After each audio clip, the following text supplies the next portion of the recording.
What's going on, guys? Mecha Ish here from the DC Comics Multiverse. We got Batman The Dark Knight Returns, Armored Batman. Let's do it. 138 in progress.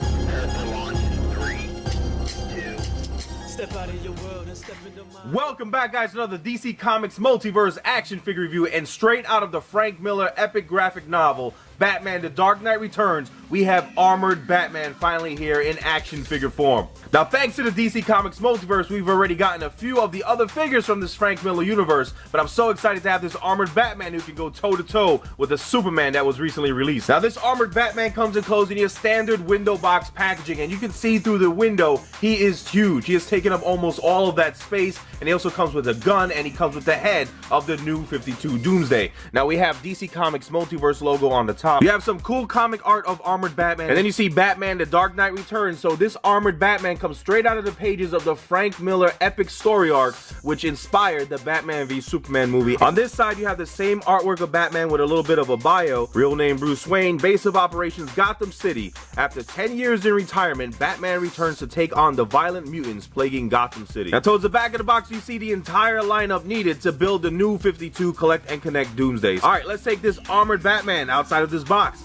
and let's see what he's all about. All right, so here is Armored Batman outside of his packaging, and he stands at 7 inches in height, so he's in scale with the other figures from this Frank Miller universe. And most of those other figures are reused pieces of Masters of the Universe Classics figures, which are also in the 7-inch scale and have that big bulky buck. But for this Batman, there are a ton of newly sculpted pieces, which I'm going to get to. He also comes with a new 52 lower torso and head of Doomsday, and then he also has his alternate gun, which doesn't really fit too well in his hand, but I'm going to show you guys in a little bit. All right, let's take a closer look at Armored Batman. Now, this Armored Batman looks like he jumped right out of the pages of the comic books. Now, this is so cool because the last time we got an Armored Batman, it was based off the Batman v Superman movie, and that was based off of this. I love the armored head sculpt of this Batman. You can see it's very boxy, but it's also very smooth, and it has the same blue coloring as his normal outfit. The white of the eyes is nicely done and all within that sculpt, and I love the way they did the flesh tone paint and the separation there between the blue and the flesh tone. And just the sculpt of his face beneath, you can see that he is in the middle of a battle with Superman. Great job with all that line work. His mouth, his teeth are done in a pearlescent white.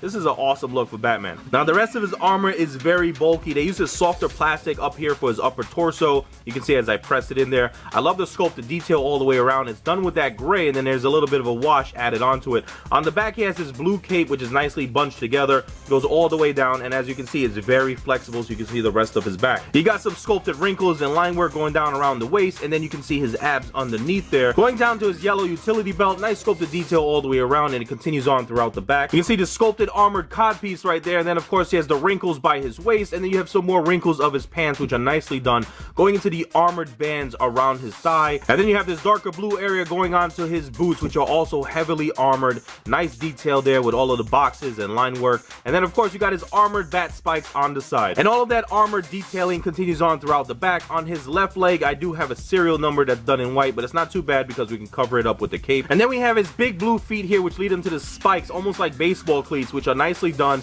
And thankfully they added some peg holes, because if you guys remember from the Batman v Superman Armored Batman, he had some difficulty standing because he did have these spikes at the bottom of his feet, but no peg holes, so no way to put display stands on him, which was unfortunate. So I really appreciate these peg holes. Now, going back up to the arms of Batman, you can see he has these newly sculpted shoulder pieces, which are big and round and also very smooth, done all in that light gray. And then we have the dark gray armored piece of his bicep, and I love how they put it right at that bicep swivel. We got some more of that light blue, and then we have his forearm, which is heavily guarded, and all of that line work and sculpted detail all the way throughout, like what we saw with his lower legs. And then of course he has the armored bat spike. And across the top of his hands and knuckles, he has these raised dark gray pieces, which are nicely done and nicely painted all across the lighter blue of his glove. Now take a look at all of that line work inside the palm of his hands and even across his fingers. So a lot of attention to detail right there. Now his left hand is open, so he can't actually hold the gun that he came with. It's just not the best of fits. You got to slide it in and then put it right through the trigger finger, and as you can see, it looks a little off when he's holding it. And on his right hand, he has his nicely sculpted fist. Bam! So as you guys can tell, from head to toe, this Batman has a ton of newly sculpted pieces. It's not your typical reuse in pieces like we saw with Superman. You see from the shoulders all the way down to the fingertips are brand new. His head sculpt, of course, is brand new. His armored piece here, the softer plastic, is actually all brand new sculpt. And it looks like it was a separate sculpted piece attached to your standard Motu Buck upper torso. From his waist all the way down to his spiky boots are also newly sculpted. So I really love that with this Frank Miller Batman, they didn't just want to kit bash a bunch of old pieces together. They actually wanted to give brand new sculpted pieces, a lot of detailing, and make this armored Batman his very own. Now, even though the head sculpt is inside of this armored neck piece, he does still get the full range of motion, and he gets a little bit of tilting action going down and even to the side. Now, he can rotate his shoulders the full 360, and with the hinge, he can extend his arm only about that much, only because he has this big beefy shoulder guard right there. And like I showed you guys earlier, we do have a bicep swivel right there at the armored cut piece, which is awesome. We have a single jointed elbow, which is also limited in range of motion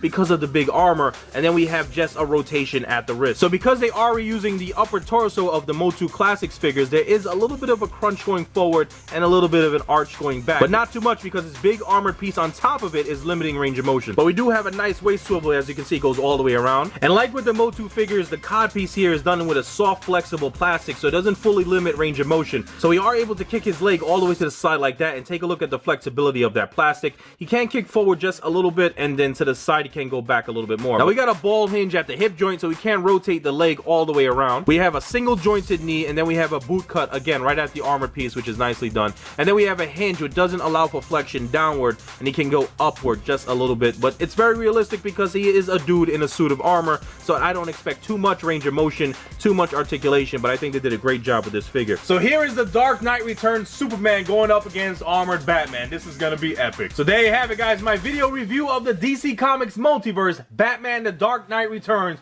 Armored Batman. So excited to have a brand new figure based off the Frank Miller Batman the Dark Knight Returns universe. We got Robin coming up next, and we also know we got the mutant leader also in this wave. So make sure you guys stay tuned and subscribe so you don't miss out. Thank you so much for hanging out with me. I hope you enjoyed the video. Leave a thumbs up and check out my channel for other reviews I've done. And I have so many cool things coming your way, so make sure you all like, subscribe, comment, and share. You know what to do.